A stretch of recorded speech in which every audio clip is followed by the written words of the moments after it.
Hai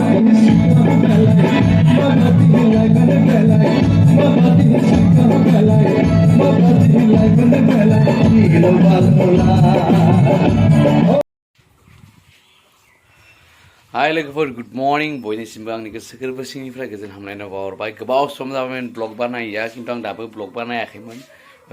आं दिनै नोंथांमोननो आदा बिग्राय बर'नि मुंदांखा एकदम मेथाइ खनगिरि गोदोनिफ्रायनो बिथाङा जोबोर मुंदांखा स' मैया जोंनि गामि सेरावनो फैदोंमोन आङो हराव नायनो थांदोंमोन आं खिन्थु ब्लग बानायनाय जायाखैमोन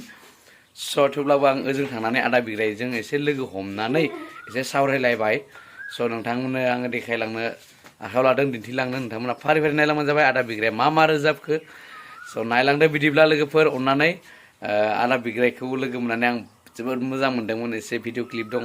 नोंथांमोना नायबानो जाबाय मोना नुनो मोनगोन आरो नायनानै आंनि चेनेलाव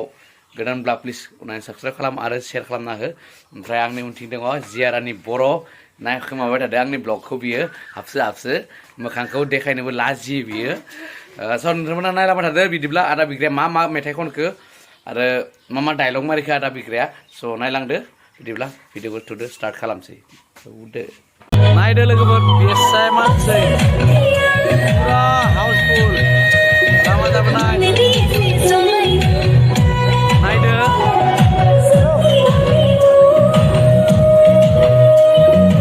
मानसिफोरखौ नाय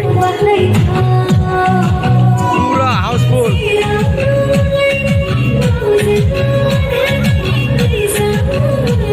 आङो आदा बिग्रायजों एसे सोंनोसै जोंनाव फैनानै बोरै मोनदों जोंनिनो गामि सेरावनो फैदों नालाय स' आङो एसे आदाजों एसे सावरायनो सानदों नोंथांमोना नायलांदो आदा जोंनाव फैनानै नोंथाङा बोरै मोनदों जोंनि बे 3 नं बालाबारि गरेस्वरनि सिङाव फैनानै नोंथांखौ नुयैया गोबाव सम जाबायमोन देग्लाय आंनि गामि सेराव नोंथां फैबाय नोंथांखौ लोगो मोननानै जोबोर मोजां मोनदों आङो आसा खालामनानै दंखायोमोन आदाखौ लोगो मोनबा माने एसेब्लाबो लोगो हमनानै भिडिअ क्लिप लागोन होननानै गोजोननाय मोनदों गोबां माने बुंस' हायाखै आरो गोजोननाया बोरै माने आदा बोरै मोनदों जोंनाव फैनानै दा एसे बुंना होदो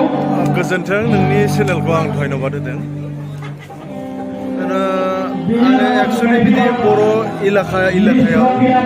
फैनो मोनब्ला मोजां मोनखायो आरो मोनसे जांख्रिखांनाय मोनो आङो गावखौनो मोनसे रिभलिउसन कालचारनि रिभलिउसन लाबोनाय बायदि आं मोनो बिदि लेंहरनानै गान खनहोनाय आरो आंबो खनफैनो मोननाया आंनि थाखाय जोबोद गिदिर खाफाल बेनिखायनो आं जोबोद मोजां मोनदों एकेबारे मेनि थेंक्स धन्यबाद गोजोननाय होबाय थेंक इउ आदा लास्ट टाइम गरेस्वराव बाथाबारियाव फैदोंमोन जों ना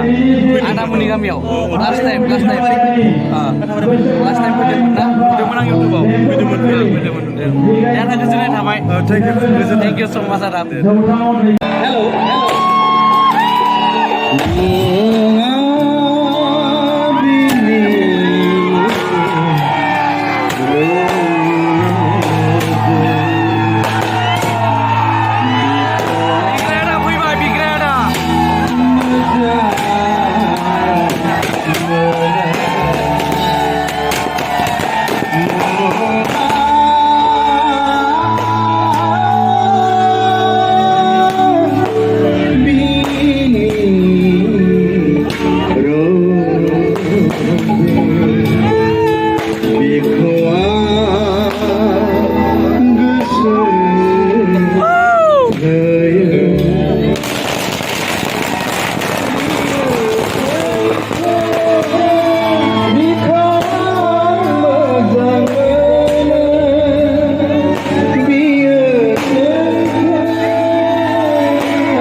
गुरै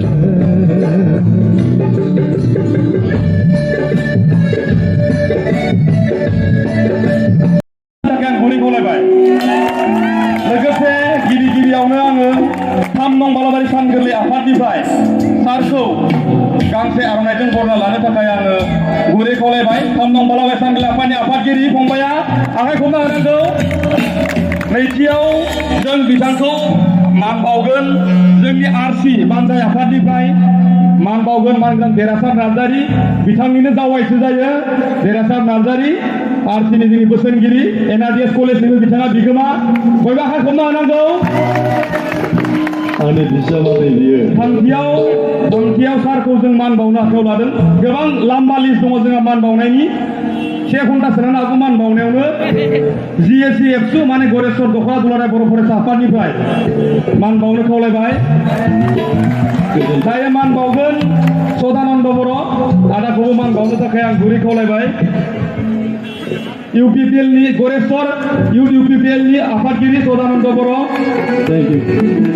दायो मान बावगोन दैमालु बसुमतारि बिथाङाबो सासे गायक मोजां मेथाइ खनो ओनसोलनि बिथाङाबो मान बावगोन मान बावनो खावलायबाय। बिनि उनाव मान बावगोन जोंहा मोनसे आफाद दङ किंस 11 थाखा फैसा नांगौ जायोबा मोनो आरो बिनिफ्राय किंस 11 मुंनि मोनसे संघ दङ बिथांनिफ्रायबो बिथांखौ सारखौ मान बावगोन मानखौ बावना लानो थाखाय आं गुरै खावलायबाय। आरोबाव जोंहा बिदिनो थाखा फैसा गोनां मोनसे संघ दंबावो अनसुंथाइ आफाद बेनिफ्रायबो सारखौ मान बावगोन मान बावना लानो थाखाय आं गुरै खावलायबाय। दायो मान बावगोन बालाबारि भिसिडिसि चेयारमेन माने मासिगिरि मानगोनां फरेन नार्जारि मान बावनो खावलायबाय।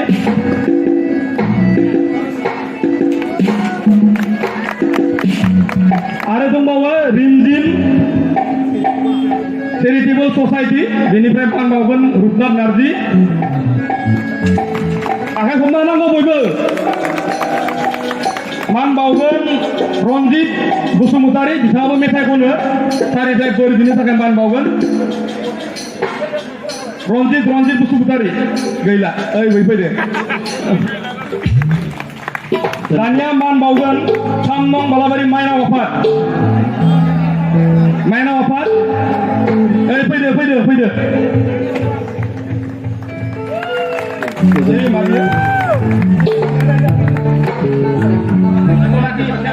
सनाथि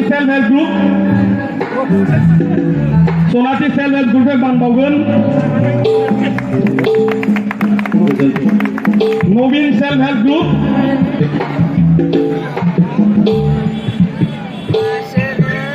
रूपाती सेल्फ हेल्प ग्रुप अंजाली सेल्फ हेल्प ग्रुप बैराथि सेल्फ हेल्प ग्रुप जोबथायाव जों मान बावगोन जोंनि 3 नं बालाबारि रायजो आफादनिफ्राय गाहाय नेहाथारि जोंनि रायजो आफादनि आखाइ खबना होनांगौ बयबो।